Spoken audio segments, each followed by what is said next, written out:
पश्चिम Asia में लगी आग अब थोड़ी बुझती सी दिखाई दे रही है। ईरान और इजराइल ने आज एक दूसरे पर पहले तो हमले किए, लेकिन ट्रंप के हस्तक्षेप के बाद अब दोनों ने ही हमले रोकने की बात कही है। ट्रंप ने कहा है कि डील पर बातचीत फाइनल स्टेज में है और कोई भी बेवकूफ़ी से हालात बिगड़ सकते हैं। इससे पहले भारत ने भी नए हमलों पर चिंता जताई थी।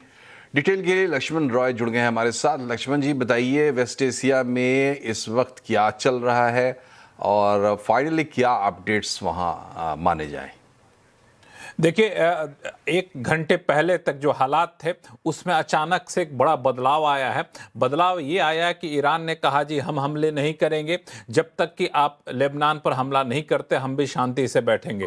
उधर इजराइल ने कहा है कि आप हम पर हमला नहीं करेंगे तो हम भी आप पर हमला नहीं करेंगे। तो दोनों देश एक दूसरे पर हमला नहीं करने पर सहमत हो गए हैं। शर्त यही रखा है कि आप पहले हम पर हमला ना करें। तो ये एक शुभ संकेत या राहत वाले संकेत आप कह सकते हैं।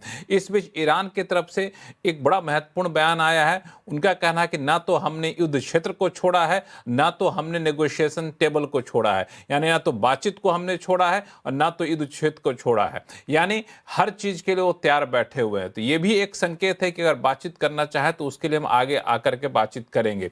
लेकिन इन सब से पहले दरअसल हुआ क्या कि पिछले 24 घंटे में अचानक से सीज फायर औपचारिक तौर पर तो नहीं खत्म किया गया, लेकिन दोनों देशों का एक दूसरे पर हमला काफी तेज हो गया। ईरान का इजराइल पर, इजराइल का ईरान पर, लेबनान में हमला तेज हो गया, लेबनान के हिजबुल्लाह की तरफ से इजराइल पर हमला तेज हो गया।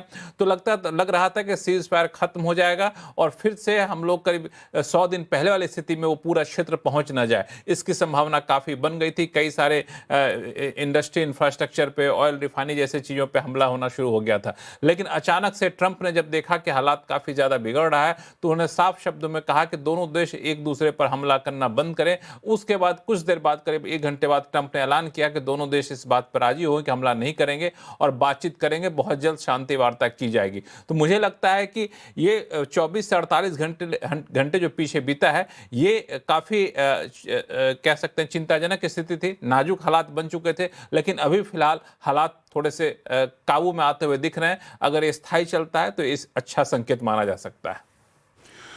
बहुत बहुत शुक्रिया लक्ष्मण जी। और लक्ष्मण जी के साथ आज आवाज़ अड्डा में इस पर देखिए एक बड़ी चर्चा। फिर भिड़े इजराइल ईरान, टूटा युद्ध विराम और शाम 7:57 पर ज़रूर जुड़िए।